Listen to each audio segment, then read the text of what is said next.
सज्जनों, आज अंडमान और निकोबार की पावन भूमि पर हम उस मशाल को प्रज्वलित करने जा रहे हैं जिसकी लौ प्रथा में हमारे क्रांतिकारियों ने असहनीय संघर्षों और काल कोठरियों के अंधेरे को झेला। इस माटी ने युगों से हमारे वीरों के बलिदान को अपने सीने में सहेज कर रखा है, लेकिन आज रात ये आसमान भी एक महान दूरदर्शी महानायक की अमर गाथा गाएगा। आकाश की ओर उठते ये ड्रोन आधुनिक भारत के कौशल और नेताजी के आत्मनिर्भर राष्ट्र के स्वप्न की साक्षात सिद्धि है। अंडमान के इस पहले भव्य ड्रोन शो के माध्यम से हम नमन करते हैं उस युगांतकारी वीर को जिसने अपनी हुंकार से सोए हुए राष्ट्र को जगाया और आजाद हिंद फौज के संकल्प से दुनिया के बड़े साम्राज्य को चुनौती दी। हमारे प्रिय नेताजी सुभाष चंद्र बोस। आज इतिहास अपनी धूल झाड़ कर उठ खड़ा हुआ है ताकि आसमान के कैनवस पर नेताजी के अजेय पराक्रम की दास्तान को रोशनी के अक्षरों में पिरो सके।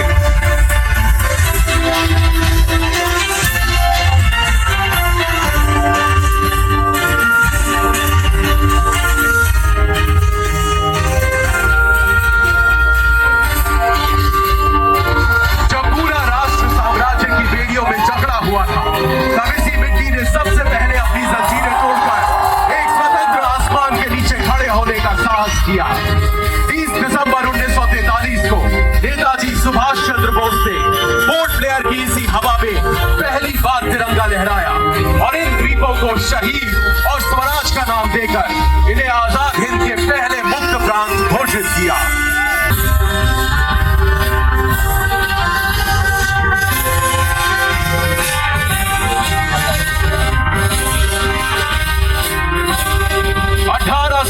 की उन गूंजों को अपने भीतर महसूस कीजिए जब एबरडीन की इस मिट्टी ने पहली बार प्रतिरोध का गौरव चखा था। यहाँ हमारे पूर्वजों के पराक्रम ने आधुनिक बंदूकों और दमनकारी साम्राज्य के फौलाद को चुनौती दी थी। ये स्मारक पत्थर का नहीं बल्कि उस भारतीय जिजीविषा का है जिसे मिटाने की कोशिशें तो बहुत हुई पर कभी सफल नहीं हुई।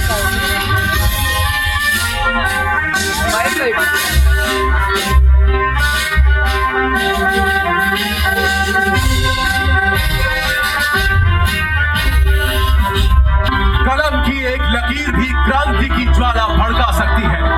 कूटनीति की स्याही से दूर ये नियति की स्याही थी। इसने केवल एक नाम नहीं लिखा बल्कि लाखों दिलों को आजाद हिंद के ध्वज तले लामबंद किया। इसी कलम ने हमारी चेतना पर चलो दिल्ली का नारा अंकित किया और स्वतंत्रता के स्वप्न को संकल्प, अनुशासन और लहू की वास्तविकता में बदल दिया।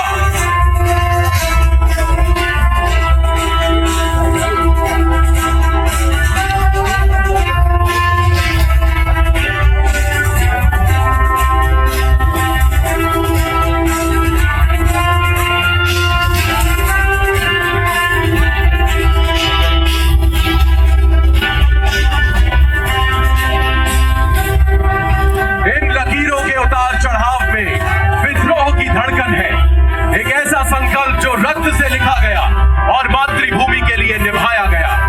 हस्ताक्षर की हर लहर उस महानायक के अधिकार को दर्शाती है जिसने दुनिया को बता दिया कि भारत की संप्रभुता कोई खैरात नहीं बल्कि हमारा जन्मसिद्ध अधिकार है।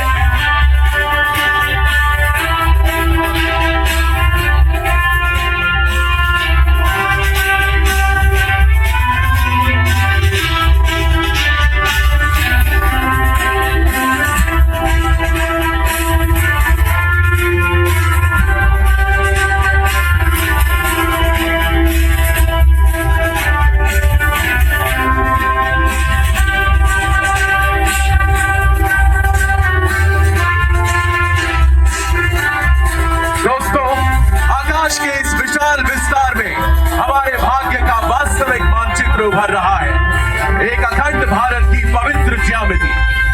ये वो प्रतीक है जिसे उन सैनिकों ने अपने सीने पर गर्व से धारण किया जिन्होंने बटी हुई आत्मा को स्वीकार करने से इनकार कर दिया था।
सन्नाटे में आवाजों को दफन करना। लेकिन सेलुलर जेल की ये दीवारें दृढ़ता का सर्वोच्च मंदिर बन गई, जहां काल कोठरी के अंधेरे में भी क्रांति के गीत गुनगुनाए गए। इस जेल की 7 शाखाएं भी उस अग्नि को नहीं बुझा सकी जिसने इस कारागार को भारतीय राष्ट्रवाद की जन्मस्थली में बदल दिया।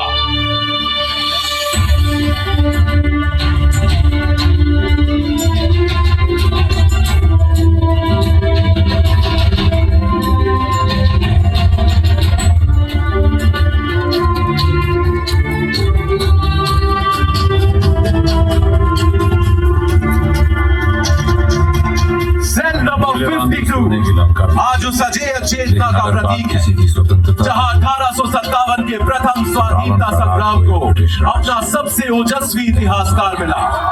ये विनायक दामोदर सावरकर की वो कठिन साधना स्थली है, जहां 10 वर्षों की अमानवीय यातनाएं भी उनके वीर संकल्प को डिगा न सकी और भारत को मिला एक अखंड और शक्तिशाली राष्ट्र बनने का अटूट आत्मविश्वास।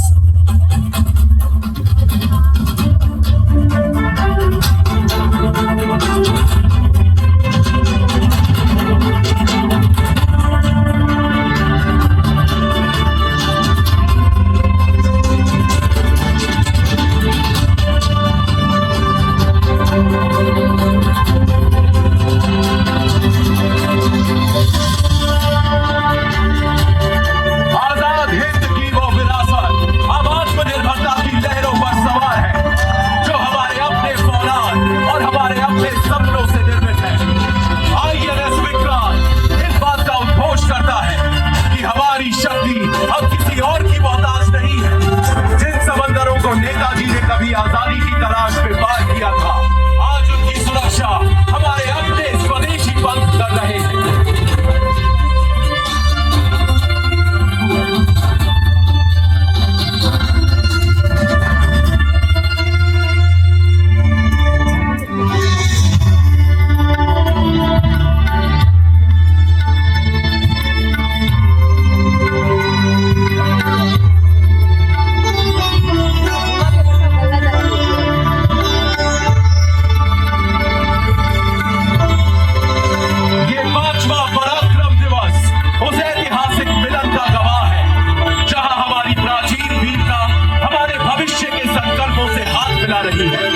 आज हम अपने महानायक की 129वीं जयंती वैध एक स्मृति के रूप में नहीं, बल्कि एक उभरती हुई तकनीकी महाशक्ति के सामर्थ्य और स्वाभिमान के साथ मना रहे हैं।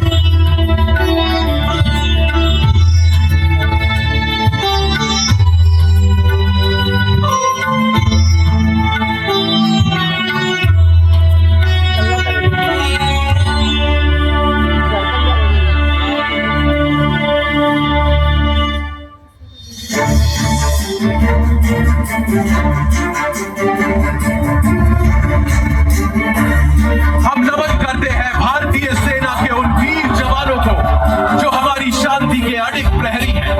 आज की सेना का हर अनुशासन और हर होमकार उसी आजाद हिंद फौज की विरासत है, जिसकी नींव नेताजी ने राष्ट्र प्रथम के संकल्प पर रखी थी।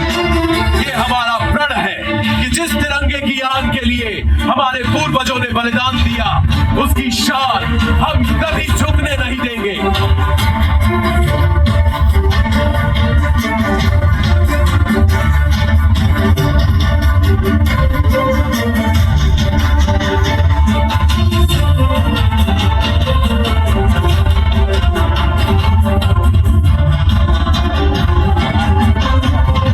ये वो गूंज है जो समय की सीमाओं को तोड़कर हमारे अतीत के बलिदान को हमारे भविष्य की समृद्धि से जोड़ती है। जय हिंद केवल 2 शब्द नहीं, उस आत्मनिर्भर भारत का शंखनाद है जो अब विश्व पटल पर अपनी नियति स्वयं दिख रहा है।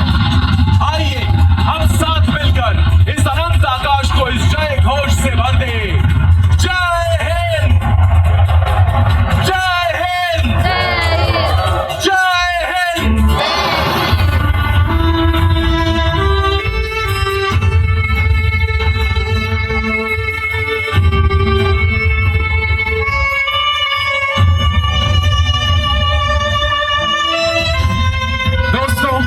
आज अंडमान के इस आकाश में नेताजी के अजेय भारत और वीर सावरकर के प्रखर भारत के उन सपनों को जिया है जो आज एक आधुनिक और आत्मनिर्भर हकीकत बन चुके हैं। इस ऐतिहासिक शाम का हिस्सा बनने और हमारे साथ इतिहास के इन पन्नों को फिर से जीने के लिए आप सभी का हृदय से आभार। ये रोशनी यहाँ समाप्त नहीं होती, बल्कि ये हमारे संकल्पों में मशाल बनकर जलती रहेगी, एक ऐसे भारत के लिए जो श्रेष्ठ है, सशक्त है और सदैव प्रथम है। अंडमान की इस वीर भूमि से आने वाली पीढ़ियों के लिए बस एक ही संदेश कि वीरता हमारी विरासत है और विजय हमारा भविष्य। आइए सब मिलकर कहें, भारत माता की, भारत माता की, भारत माता की। धन्यवाद, शुभ रात्रि। और आप सभी से निवेदन है कृपया राष्ट्रगान के सम्मान में अपने स्थान पर खड़े हो जाएं।